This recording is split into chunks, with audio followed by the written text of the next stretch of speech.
নমস্কাৰ মই আপিয়াল ৰহমানৰ স্বাগতম জনাইছো এই ইউটিউব চেনেললৈ আজি আমি পঢ়িম ক্লাছ 10 ৰ অসমীয়া পাঠ্যপুথিৰ যেটো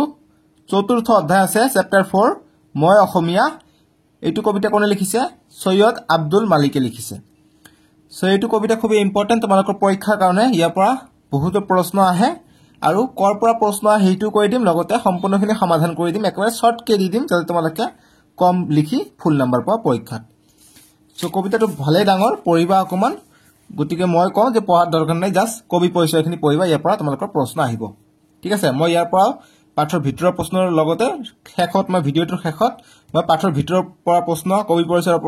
পৰা প্ৰশ্ন মই এক্সট্ৰাকে বনাই দিছো যাতে কিয়নো তোমালোকৰ পৰীক্ষাত ভিতৰৰ পৰা প্ৰশ্ন আহে কাৰণে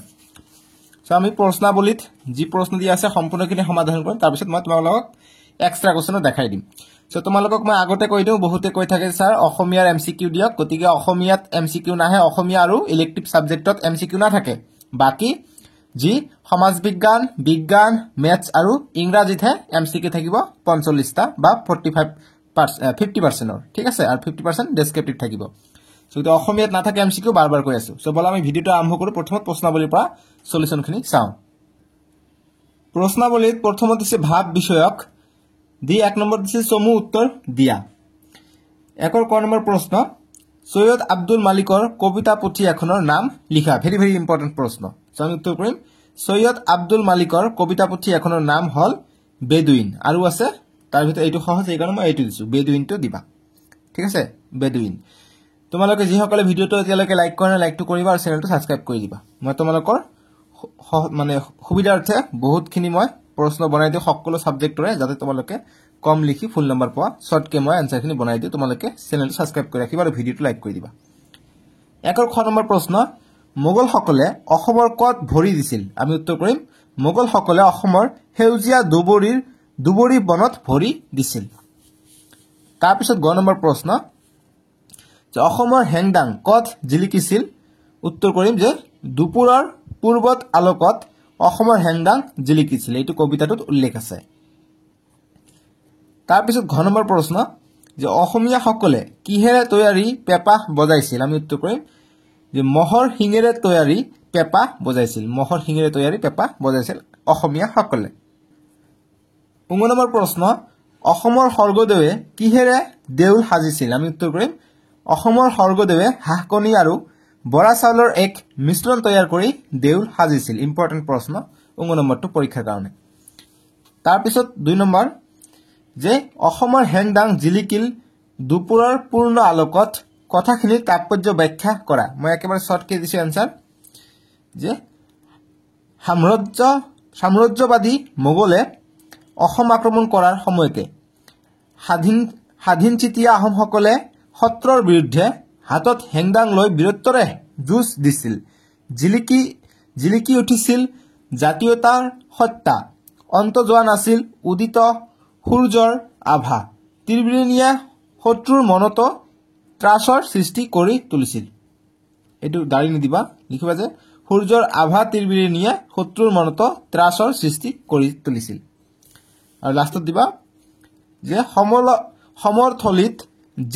জিলিকি উঠিল অসমীয়াৰ শৌৰ্যবীজ আমেক অস্ত্ৰ হেংদাঙৰ তীক্ষ্ণ ধাৰ এই ধাৰাল হেংদাঙৰ কবত চিটিকি পৰিল শত্ৰু সেনা বন্দী হল বিদেশী মোগল শত্ৰু সেনা মানে মোগলকে বুজাইছে গতিকে এইখিনি লিখিবা ২ নম্বৰটোৰ কাৰণে ৩ নম্বৰ প্ৰশ্ন অসমৰ পুৰুষ নাৰীয়ে কেনেদৰে ৰণলৈ ওলাই আহিছিল নিজৰ ভাষাৰে লিখা এইটো ইম্পৰ্টেন্ট ৩ নম্বৰ আহিব তোমালোকৰ পৰীক্ষাত আহিলে উত্তৰ কৰিম যে সুদূৰ পশ্চিমৰ পৰা মোগলসকলে অসম অধিকাৰ কৰাৰ মানসেৰে অসম ভূমিত আহি উপস্থিত হলহি চকুত তেওঁলোকৰ বিজয়ৰ সপোন কিন্তু আনফালে স্বদেশ আৰু সহজাতিৰ হকে মৃত্যুবৰণ কৰিবলৈ ভয় নকৰা স্বামীৰ প্ৰতি অচলা ভক্তি সময়ত শত্ৰুৰ বিপক্ষে অস্ত্ৰ লোৱা এইখন অসমৰ মহিলাসকল কেৱল মহিলাই নহয় তেওঁলোক বীৰাংগনা তেওঁলোক মহাসতী আৰু লাষ্টত দিম যিখন দেশৰ মহিলাই দেশ পৰিচালনা কৰিব জানে সেই দেশৰ মহিলাই শত্ৰুৰ বিপক্ষে ৰণচালি দিবলৈও পাৰ্গত ৰণচণ্ডী মূৰ্তি ধৰি শত্ৰুৰ বুকভেদি হেৰা ৰঙে মৃত্যুবৰণ কৰিব পৰা সাহসী এই অসমীয়া নাৰী ইয়াত দিবা দাৰিটো ইয়াত পৰিছে ভুলতে ইয়াত দিবা 4 নম্বৰ প্ৰশ্ন যে কত অত বল পালে অসমৰ সেনানীয়ে শুকান সান্দহ আৰু পানী আজলিত কথাষাৰৰ তাৎপৰ্য ব্যাখ্যা কৰা আমি উত্তৰ কৰিম যে কবিতাটোত কবিয়ে অসমীয়া জাতিৰ অতীত ইতিহাস অৱলোকন কৰি কৈছে যে ভাৰতজয়ী মোগলে কিয় অসম দেশ থমকি ৰবলগীয়া হৈছে বীৰত্বৰে যুঁজি মোগলক পৰাজিত কৰিছে তিৱা চাউল ভাজি খুন্দি প্ৰস্তুত কৰা জলপান শুকান সান্দহ একাজলি পানীত সানি খোৱা অসমীয়া সেনানীয়ে এনে বল শক্তিৰ কৰ পৰা পালে আৰু লাষ্টত দিম যে অলপমান সান্দহ লৈ তাত পানী দিলে ফুলি পৰিমাণটো বাঢ়ি যায় ঠিক সেইদৰে মাতৃভূমিৰ আসন্ন বিপদ দেখাৰ লগে লগে অসমৰ সেনানীৰ যেন বল বিক্ৰম দুগুণে বৃদ্ধি পালে কবিয়ে আচৰিত হৈ ভাবিছে অসমীয়াৰ শৌৰ্য বীৰ্য সঁচাকৈয়ে অলৌকিক শক্তিৰে বলৱান 5 নম্বৰ প্ৰশ্ন মই অসমীয়া কবিতাটোত অসমৰ প্ৰকৃতি বিনন্দীয়া ৰূপ কিদৰে প্ৰতিফলিত হৈছে বুজাই লিখা সো এইটো আহিলে 4 নম্বৰৰ কাৰণে আহিব আমি উত্তৰ কৰিম যে সাম্ৰাজ্যবাদী মোগলে অসম আক্ৰমণ কৰিবলৈ আহি অসমৰ বিনন্দীয়া ৰূপ দেখি তবত মানিছে অসমৰ চৌদিশে সুদূৰ পাহাৰ ইয়াৰ প্ৰতিটো বনৰ পাত যেন জাংফাই মিনাহ কৰহে অৰ্থাৎ নিয়ৰত তিতি থকা বনৰ পাতত সূৰ্যৰ পোহৰ পৰিলে ধুনীয়া মণিৰ নিচিনাকৈ তিৰবিৰাই থাকে ইয়াতে টান দিবা তিৰবিৰাই থাকে তাৰপিছত দিবা এইখিনি লিখিবা যে নিয়ৰৰ টোপাল পৰি দুবৰীৰ বনবোৰ এনেদৰে জিলিকি থাকে যেন মুকুটাৰ থোপাহে অসমৰ ধুলিয়ে বালিয়ে ধুনীয়া বাখৰৰ দৰে মূল্যৱান বস্তু পৰি থাকে অৰ্থাৎ অসম মূল্যৱান সম্পদৰে ভৰা প্ৰাকৃতিক সম্পদ অসম অতি চহকী অসমৰ সকলো বস্তুৱে ইমান মূল্যৱান আৰু ধুনীয়া এইদৰে মই অসমীয়া কবিতাটিত অসমৰ প্ৰকৃতিৰ বিনন্দীয়া ৰূপ সুন্দৰভাৱে প্ৰতিফলিত হৈছে এনেদৰে কোশ্চেনটো লাষ্টত ধুনীয়াভাৱে উঠাই দিবা যাতে তোমালোকে কোশ্চেনটোৱে উত্তৰ হিচাপত লিখিব পাৰা সেইটো তোমালোকক জানিব লাগিব তেতিয়াহে তোমালোকে ফুল নম্বৰ পাবা সো কেনেকৈ কিদৰে প্ৰতিফলিত হৈছে কোশ্চেন যেনেকৈ কৰিছে লাষ্টত এইটোৰ ওপৰত এনেকৈ লিখিবা যে এনেদৰে মই অসমীয়া কবিতাটিত অসমৰ প্ৰকৃতি বিনন্দীয়া ৰূপ সুন্দৰভাৱে প্ৰতিফলিত হৈছে এনেকৈ লাষ্টত লিখিবা তেতিয়াহে প্ৰশ্নটো শেষ পোৱা বুলি এক্সামিনাৰে গম পাব আৰু ফুল নম্বৰ দি দিব ঠিক আছে 6 নম্বৰ প্ৰশ্ন কবি সৈয়দ আব্দুল মালিকৰ চমু পৰিচয় দিয়া ইয়াৰ পৰা তোমালোকৰ পৰীক্ষাত আহিব কি তেওঁ গল্প ৰচনা কৰিছিল কি পুথি ৰচনা কৰিছিল সেইবিলাক ইম্পৰ্টেন্ট সো সেই কাৰণে এইটো গোটে ইম্পৰ্টেন্ট পঢ়িবা মই উত্তৰ কৈ দিওঁ যে 1919 চনত দেৰগাঁৱৰ ওচৰৰ নাহৰণিত এইগৰাকী বিখ্যাত সাহিত্যিকৰ জন্ম হয় বহুমুখী প্ৰতিভাৰ অধিকাৰী মালিক একাধাৰে ঔপন্যাসিক গল্পকাৰ নাট্যকাৰ কবি ব্যংগ লেখক গৱেষক গীতিকাৰ শিশু সাহিত্যিক আৰু ৰাজনীতিক তেওঁ 42খনতকৈও অধিক উপন্যাস ৰচনা কৰিছে আৰু লাষ্টত দিম এইটো লাইন ইম্পৰ্টেন্ট যে তেখেতে শংকৰদেৱ বঁটা পদ্মভূষণ পদ্মশ্ৰী সাহিত্য একাডেমী বঁটা বিভিন্ন বঁটা লাভ কৰে সাহিত্যাচাৰ্য সন্মান লাভ কৰা এইগৰাকী বিখ্যাত সাহিত্যিকৰ দেহান্ত ঘটে 2000 চনত 7 নম্বৰ প্ৰশ্ন অসমলৈ যুদ্ধ কৰিবলৈ আহি মোগলসকলে অসমৰ ৰূপ কিদৰে বৰ্ণনা কৰিছে বুজাই লিখা আমি উত্তৰ কৰিম যে সাম্ৰাজ্যবাদী মোগলে অসম আক্ৰমণ কৰিবলৈ আহি অসমৰ বিনন্দীয়া ৰূপ দেখি তবত মানিছে দেখিছে সববিলাকৰ উত্তৰ মই একে ধৰণে দিছো যাতে তোমালোকে এটা মুখস্থ কৰিলে সববিলাকৰ হৈ যায় তবত মানিছে অসমৰ ৰূপ অতি সুন্দৰভাৱে বৰ্ণনা কৰিছে অসমৰ চৌদিশে ধূসৰ পাহাৰ ইয়াৰ প্ৰতিটো পাত যেন জাংফাই নিয়ৰৰ টোপাল পৰি দুবৰীৰ বনবোৰ এনেদৰে জিলিকি আছে যেন মুকুটাৰ থোপাহে তাৰপিছত দিবা এনেদৰে লাষ্টত যে স্ক্ৰীনশ্বট মাৰি লোৱা যিসকলে মাৰিব বিচাৰে স্ক্ৰীনশ্বট নহলে ভিডিঅটো পষ্ট কৰি লিখি লোৱা দিবা যে অসমৰ ধুলিয়ে বালিয়ে ধুনীয়া বাখৰৰ দৰে মূল্যৱান বস্তু পৰি থাকে প্ৰাকৃতিক সম্পদত অতি চহকী অসমৰ সকলো বস্তুৱে মূল্যৱান আৰু ইমান ধুনীয়া যে পুঠি মাছৰ দৰে সৰু জীৱন্ত কাণত সোণৰ থুৰিয়া পিন্ধে ভেকুৰীৰ নিচিনা ক্ষুদ্ৰ প্ৰাণীটো কপালত ফোট লৈ ধুনীয়া হৈ থাকে অসম প্ৰকৃতিৰ দানত অৰূপা হৈ পৰে দাৰি দিবা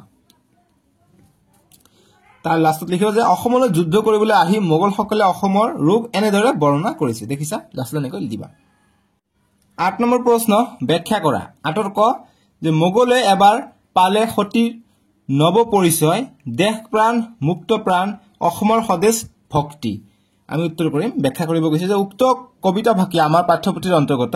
সৈয়দ আব্দুল মালিক দেৱৰ দ্বাৰা ৰচিত মই অসমীয়া নামৰ কবিতাটিৰ পৰা তুলি দিয়া হৈছে। এনেকৈ লিখিবা 1 নম্বৰ পাই গলা।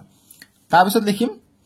যে অসমীয়া সৈনিক আৰু সাধাৰণ নাগৰিকৰ বল বিক্ৰমৰ বিষয়ে ক'বলৈ গৈ কবিয়ে উক্ত কবিতাফাঁকি অৱতাৰণা কৰিছে। তাৰপিছত দিম যে এইখিনি ব্যাখ্যা দিম, ধুনীয়াভাৱে নম্বৰটো ফুল পাই যাম। লিখিম যে সাম্ৰাজ্য বিস্তাৰৰ অৰ্থে অসম অধিকাৰ কৰিবলৈ অহা মোগলসকলে অসমীয়া মানুহৰ বীৰত্ব দেখি তবত মানিছে। দাড়িটো ইয়াত লাগি যায় প্ৰিণ্টিং কৰোঁতে, গতিকে ইয়াত দিবা দাড়ি। যে মোগলে ভাবিছিল তেওঁলোকে সহজে অসম অধিকাৰ কৰিব পাৰিব, কিন্তু সমৰ থলীত দেশমাতৃক ৰক্ষাৰ হেতু উপস্থিত অসমৰ পুৰুষ তিৰোতাক দেখি বিচম্বিত হৈ পৰিছে। তাৰপিছত লিখিম যে পুৰুষ নাৰী সকলোৰে ৰণচণ্ডী মূৰ্তি আৰু বল বিক্ৰম তথা সমৰ কৌশলত মোগলে পৰাজয় স্বীকাৰ কৰিবলৈ বাধ্য হ'ল। সদা বিজয়ী অসমীয়াৰ কণ্ঠত উচ্চ চৰণত স্পন্দী হ'ল অসমৰ স্বাধীনতাৰ গান আৰু প্ৰতিধ্বনি হ'ল অসমৰ পিছত এইটো লিখিবা যে অসমৰ গৌৰৱ আৰতি অসমীয়া সেনাৰ দুৰন্ত শক্তি আৰু গভীৰ স্বদেশ প্ৰেমৰ পৰিচয় সৎ মোগলে ভালকৈয়ে পালে। তাৰপিছত 6 নম্বৰ দিছে আমাক ব্যাখ্যা কৰা যে দুবৰিৰ পাতে পাতে মুকুতাৰ থোপা গছকত ভাগে মৰকত হাতীৰ দাঁতেৰে কৰে খৰমৰ চোলা ভৰি ধোৱা পলোৱাৰ ভৰা দলঙত। আমি উত্তৰ কৰিম যে উক্ত কবিতাফাঁকি আমাৰ পাঠ্যপুথিৰ অন্তৰ্গত সৈয়দ আব্দুল মালিক দেৱৰ দ্বাৰা ৰচিত মই অসমীয়া নামৰ কবিতাটিৰ পৰা তুলি দিয়া হৈছে। তাৰপিছত লিখিম যে সৌন্দৰ্য সুষমা নিৰুপমা অসমৰ সৌন্দৰ্যৰ কথা মোগলৰ দৃষ্টিত কিদৰে ধৰা দিছে সেই বিষয়ে ক'বলৈ গৈ কবিয়ে উক্ত কবিতাফাঁকিৰ উল্লেখ কৰিছে। তাৰপিছত লিখিম যে সাম্ৰাজ্যবাদী মোগলে অসম আক্ৰমণ কৰিবলৈ আহি অসমৰ বিনন্দীয়া ৰূপ দেখি তবত মানিছে। অসমৰ ৰূপ অতি সুন্দৰভাৱে বৰ্ণনা কৰিছে। মোগলসকলে দেখিছিল অসমৰ চৌদিশে ধূসৰ পাহাৰ, ইয়াৰ গছৰ প্ৰতিটো পাত যেন জাংফাই মিনাক ৰাহে। তাৰপিছত দেখিম যে নিয়ৰৰ টোপাল পৰি দুবৰি বনবোৰ মুকুতাৰ থোপাৰ দৰে জিলিকি আছে। অসমৰ ধূলিয়ে বালিয়ে ধুনীয়া বাখৰৰ দৰে পৰি থকা মূল্যৱান সম্পদ কাৰোবাৰ লাহি খোজত ভাঙি ছিগি পৰিছে। কিছুমানে ক'ব যে দীঘল হৈছে, তেনেকুৱা নকবা। তোমালোকে ক্লাছ 10ত উঠিছা, ইমান দীঘল এনচাৰ কৰিব লাগিব। ক্লাছ 10ৰ বাবে ইমানখিনি লিখিব লাগিব আৰু এইখিনি লিখিব লাগিব অকণমান। যে অসমৰ লোকশিল্পীসকলে হাতী দাঁতৰ পৰা তেওঁলোকে বিভিন্ন সামগ্ৰী তৈয়াৰ কৰি ব্যৱহাৰ কৰিছিল। তেওঁলোকে খৰমৰ চোলা তৈয়াৰ কৰি লৈছিল। পাথৰেৰে নিৰ্মিত দলঙৰ ওপৰত তেওঁলোকে ভৰি ধুইছিল। অসম তথা অসমবাসী এনে শিল্পসুলভ মন দেখি মোগলসকল পুলকিত হৈ পৰিছিল। তাৰপিছত ব্যাখ্যা কৰা যিটো দিছে আমাক গ নম্বৰ, সেইটো আমি সমাধান এতিয়া কৰিম, সমাধান বা উত্তৰ কৰিম। মই মেথ কৰাওঁ, সেইকাৰণে সমাধান বুলি কওঁ। আমি এতিয়া গ নম্বৰটো আমি এতিয়া উত্তৰটো কৰি লওঁ। গ নম্বৰ প্ৰশ্ন দিছে যে মোহগল দূৰণিৰ বিদেশী মোগল অসমত যেতিয়া দেখিলে সৰগৰ ৰূপ বিনন্দীয়া অসমত বন্দী হ'ল অসমৰ ৰূপ মুগ্ধ দূৰৰ মোগল আহি হ'ল অসমীয়া। আমি উত্তৰ কৰিম যে উক্ত কবিতাফাঁকি আমাৰ পাঠ্যপুথিৰ অন্তৰ্গত সৈয়দ আব্দুল মালিক দেৱৰ দ্বাৰা ৰচিত মই অসমীয়া নামৰ কবিতাটিৰ পৰা তুলি দিয়া হৈছে। তাৰপিছত লিখিম যে অসমলৈ যুদ্ধ কৰিবলৈ আহি মোগলসকলে অসমৰ ৰূপ সৌন্দৰ্য দেখি কিদৰে মোহিত হৈ পৰিছিল সেই কথা ক'বলৈ গৈ কবিয়ে উক্ত কবিতাফাঁকিৰ অৱতাৰণা কৰিছে। তাৰপিছত দিম যে অসম আক্ৰমণ কৰিবলৈ আহি বিজয়ী মোগলে ভাবিছিল তেওঁলোকে সহজে অসম অধিকাৰ কৰিব পাৰিব, কিন্তু দেশ মাতৃৰ ৰক্ষাৰ হেতু হাতত হেংদাং লৈ ৰণচণ্ডী মূৰ্তি ধৰা অসমৰ পুৰুষ তিৰোতাসকলকে দেখি বিচম্বিত হৈছিল। অসমীয়া সেনানীৰ সমৰ কৌশল তথা বীৰত্বৰ সন্মুখত মোগলে পৰাজয় স্বীকাৰ কৰিবলৈ বাধ্য হ'ল। ইমানখিনি লিখিবা, হৈ যাব। ঠিক আছে। ঘ নম্বৰ প্ৰশ্ন, জীৱনে মৰণে মই চিৰদিন অসমীয়া দেহপ্ৰাণ মন জীয়াই থাকোতে মই অসমৰে অসমীয়া মৰিলেও বৰি লম অসমৰ অমিয়া মৰণ। আমি উত্তৰ কৰিম যে উক্ত কবিতাফাঁকি আমাৰ পাঠ্যপুথিৰ অন্তৰ্গত সৈয়দ আব্দুল মালিক দেৱৰ ৰচিত মই অসমীয়া নামৰ কবিতাটিৰ পৰা তুলি দিয়া হৈছে। তাৰপিছত লিখিম যে স্বদেশৰ প্ৰতি আনুগত্য আৰু স্বজাতিৰ প্ৰতি থকা নিভাঁজ ভালপোৱা প্ৰকাশ কৰিবলৈ গৈ কবিয়ে উক্ত কবিতাফাঁকিৰ উল্লেখ কৰিছে। তাৰপিছত দিম এনেকৈ লাষ্ট ব্যাখ্যাটো এনেদৰে আমি লিখিম যে মোগলসকলে অসম আক্ৰমণ কৰিবলৈ আহি অসমীয়া মানুহৰ বীৰত্ব দেখি বিচম্বিত হৈছিল। অসমীয়া ল'ৰা তিৰোতাৰ মাজত দেখা পোৱা স্বদেশ প্ৰেমে মোগলসকলৰ অন্তৰত চুই গৈছিল। মোগলসকলৰ অন্তৰ চুই গৈছিল। পৰাজিত মোগলৰ বহুতেই যুদ্ধবন্দী হিচাপে অসমত থাকি অসমৰ সৌন্দৰ্য সুষমাত ভোল গৈ পাছলৈ অসমীয়া হৈ পৰিল। ক্ৰমে হাড়ে হিমজুৰে তেওঁলোক অসমীয়া সংস্কৃতিৰ লগত একাকাৰ হৈ পৰিল। ইমানখিনি লিখিবা হৈ যাব। ঠিক আছে। 9 নম্বৰ প্ৰশ্ন, মই অসমীয়া কবিতাটোত কবিয়ে অসমীয়া জাতিৰ বীৰত্ব আৰু পৰাক্ৰমক কিয় প্ৰশংসা কৰিছে তোমাৰ কথাৰে বুজাই লিখা। আমি উত্তৰ কৰিম যে মই অসমীয়া, ইয়াত এটা স্পেচ দি দিবা, স্পেচ মই দিয়া নাই, অকমান ঠাই লৈ দিবা যে মই তাৰপিছত অসমীয়া নেকি, মই অসমীয়া। যে মই অসমীয়া কবিতাটোত কবিয়ে অসমীয়া জাতিৰ বীৰত্ব আৰু পৰাক্ৰমক প্ৰশংসা কৰিছে। তাৰপিছত লিখিম যে অসমীয়া জনগণৰ স্বৰ্ণীল অতীতৰ বীৰত্বপূৰ্ণ ধ্বজা আৰু পৰাক্ৰমক লৈ কবি গৌৰৱান্বিত। অসমৰ অতীত ইতিহাস ৰোমন্থন কৰি কবিয়ে কৈছে যে মোগলসকলে অসম আক্ৰমণ কৰিবলৈ আহি অসমীয়া মানুহৰ বীৰত্ব দেখি বিচম্বিত হৈছিল। ঠিক আছে, সেইখিনি কৰিবা, তোমালোকৰ সলিউশন হৈ যাব। 9 নম্বৰটো সলিউশনটো নহয়, উত্তৰ। 10 নম্বৰ প্ৰশ্ন, কবিয়ে কিয় মৰাৰ পাছত পুনৰ অসমতে জন্ম লম বুলি ভাবিছে বুজাই লিখা। আমি উত্তৰ কৰিম জীৱনে মৰণে অসমীয়া হ'ব খোজা কবিয়ে অতীত ৰোমন্থন কৰি কৈছে ইয়াত দাই নিদিব, কমা দিবা, যে কৈছে যে মোগলসকলে অসম আক্ৰমণ কৰিবলৈ আহি অসমীয়া মানুহৰ বীৰত্ব দেখি বিচম্বিত হৈছিল। অসমীয়া সেনানীৰ সমৰ কৌশল তথা বীৰত্বৰ সন্মুখত মোগলে পৰাজয় স্বীকাৰ কৰিবলৈ বাধ্য হৈছিল। তাৰপিছত দিম এনেদৰে যে পৰাজিত মোগলৰ বহুতেই যুদ্ধবন্দী হিচাপে অসমত থাকি পিছলৈ অসমীয়া হৈ পৰিল। হাড়ে হিমজুৱে তেওঁলোক অসমীয়া সংস্কৃতিৰ লগত একাকাৰ হৈ পৰিল। তেওঁলোকৰে উত্তৰ পুৰুষ কবিয়েও অসমীয়া হৈ অসমৰ বাবে যুঁজিবলৈ বিচাৰিছে। স্বদেশৰ প্ৰতি গভীৰ অনুগত্য আৰু স্বজাতিৰ প্ৰতি থকা নিভাঁজ ভালপোৱাৰ বাবে কবিয়ে মৰাৰ পিছত পুনৰ অসমতে জন্ম ল'ব বুলি ভাবিছে। 11 নম্বৰ প্ৰশ্ন, very very very very important প্ৰশ্ন। কেতিয়াবা তোমালোকৰ মেট্ৰিক পৰীক্ষাতো এইটো প্ৰশ্ন আহে, আৰু যি তোমালোকৰ স্কুলত পৰীক্ষা থাকে হাফ ইয়াৰলি ইউনিট টেষ্ট, তাৰপিছত এনুৱেল এক্সাম, তাতো কিন্তু এইবিলাক আহে। এনুৱেলটো নহয়, প্ৰি টেষ্ট বুলি কয়। যি তোমালোকৰ স্কুলত যি মুঠতে এক্সাম হয়, বোৰ্ড এক্সামৰ কাৰণে এইটো ইম্পৰ্টেণ্ট, তোমালোকৰ স্কুলৰ এক্সাম কাৰণে বহুত ইম্পৰ্টেণ্ট এইটো, যে মই অসমীয়া কবিতাটোৰ সাৰাংশ লিখা, বা তোমালোকৰ আহিব পাৰে যে মই অসমীয়া কবিতাটোৰ মূল ভাৱ লিখা, বা মই অসমীয়া কবিতাটো গদ্য আকাৰে লিখা। গতিকে একেটা প্ৰশ্নই এনেকৈ ঘূৰাইয়ে দিব পাৰিব। গতিকে আমি ইয়াৰ উত্তৰটো কৰিম যে অসমৰ অতীত ইতিহাস কবিতাটোৰ মাজেৰে সুন্দৰকৈ প্ৰকাশ পোৱা মই অসমীয়া কবিতাটোৰ মাজেৰে কবিৰ স্বদেশৰ প্ৰতি অনুগত আৰু স্বজাতিৰ প্ৰতি থকা নিভাঁজ ভালপোৱা প্ৰকাশিত হৈছে। অসমলৈ যুদ্ধ কৰিবলৈ আহি মোগলসকলে অসমৰ ৰূপ সৌন্দৰ্য আৰু অসমীয়া মানুহৰ বীৰত্ব দেখি বিচম্বিত হৈছে। তাৰপিছত দিম যে অসমীয়া ল'ৰা তিৰোতাৰ মাজত দেখা পোৱা স্বদেশ প্ৰেমে মোগলসকলৰ অন্তৰত স্পৰ্শ কৰিলে। ইয়াৰ উপৰিও অসমৰ বিনন্দীয়া ৰূপ ভক্তিপ্ৰেমৰ সৌন্দৰ্য দেখি মোগলসকল মোহিত হৈ পৰিছে। মোগলে দেখিছে অসমৰ চৌদিশে ধূসৰ পাহাৰ, ইয়াৰ পুতিত পাত যেন জাংফাই মিনাকৰ ৰাহে। তাৰপিছত দিম এনেদৰে যে নিয়ৰৰ টোপাল পৰি দুবৰীৰ বনবোৰো দিবা যে দুবৰীৰ বনবোৰ এনেদৰে জিলিকি আছে যেন মুকুতাৰ থোপাহে। মোগলসকলে আৰু লক্ষ্য কৰিলে যে পৰবালৰ দৰে মূল্যৱান পাথৰেৰে নিৰ্মিত দলঙত অসমীয়া ভৰি ধোৱে, বাঘ নখৰে খাৰু আৰু আঙুঠি নিৰ্মাণ কৰি পিন্ধে, মহৰ শিঙেৰে পেঁপা নিৰ্মাণ কৰি বজায়, হাঁহকণী আৰু বৰা চাউলেৰে স্বৰ্গদেউসকলে দেউল সজায়। তাৰপিছত লিখিম দেউল সজায়। তাৰপিছত অসমীয়াৰ পৰিচয়েৰে জীৱনে মৰণে তেওঁ চিৰকাল থাকিব খোজে এই অসমৰ মাটিৰ মায়াত বন্দী হৈ। ঠিক আছে, ইমানখিনি লিখিবা, সাৰাংশ বা মূলভাৱ বা গদ্য আকাৰে। ইম্পৰ্টেণ্ট প্ৰশ্ন আছিলে। 12 নম্বৰ প্ৰশ্ন, মই অসমীয়া কবিতাটোত অসমৰ অতীত গৌৰৱৰ চানেকি কিদৰে ফুটি উঠিছে বুজাই লিখা। আমি উত্তৰ কৰিম যে মই অসমীয়া কবিতাটোত অসমৰ অতীত গৌৰৱৰ চানেকি অতি সুন্দৰভাৱে ফুটি উঠিছে। সুদূৰ পশ্চিমৰ পৰা অসম অধিকাৰ কৰাৰ হ'ব, কটো ৰৈ গৈছে, যে কৰাৰ কৰাৰ সপোন লৈ মোগলসকলে অসমৰ মাটিত ভৰি দিছিলহি। তাৰপিছত লিখিম যে সাম্ৰাজ্যবাদী মোগলে ভাবিছিল তেওঁলোকে সহজেই অসমীয়াক পৰাভূত কৰি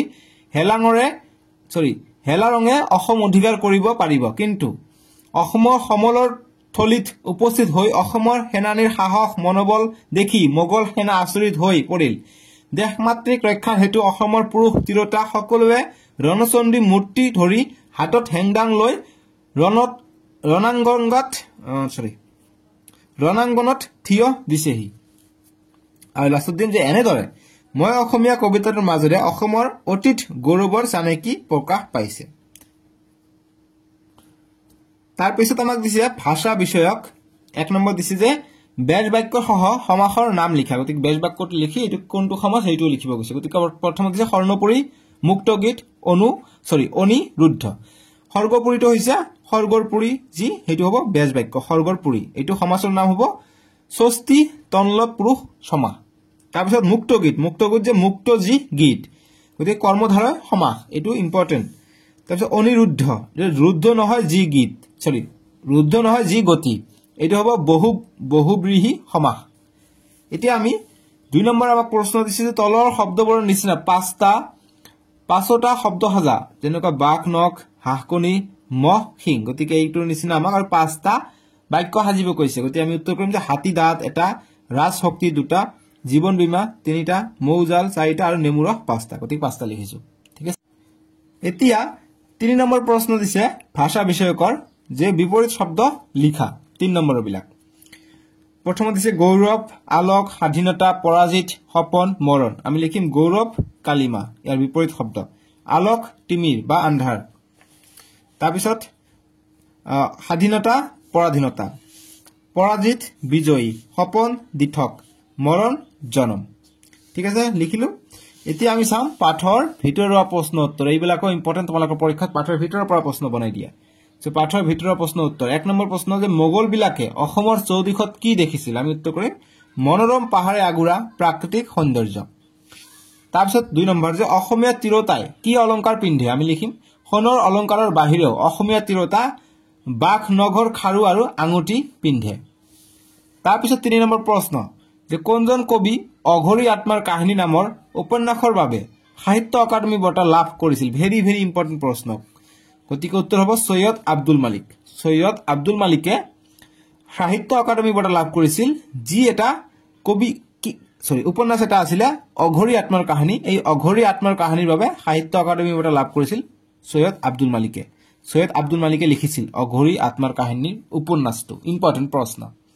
সো এইখিনি আছিলে এন্ড এইটো ভিডিওত মই বিচাৰো যে তোমালোকে 11 কে লাইক কৰি দিবা 11000 যাতে লাইক কৰি দিয়া ঠিক আছে সো আজিলৈকে আহো বাই বাই টেক কেয়াৰ তোমালোকে লাইক কৰি দিবা দে লাইক কিয় নকৰা দে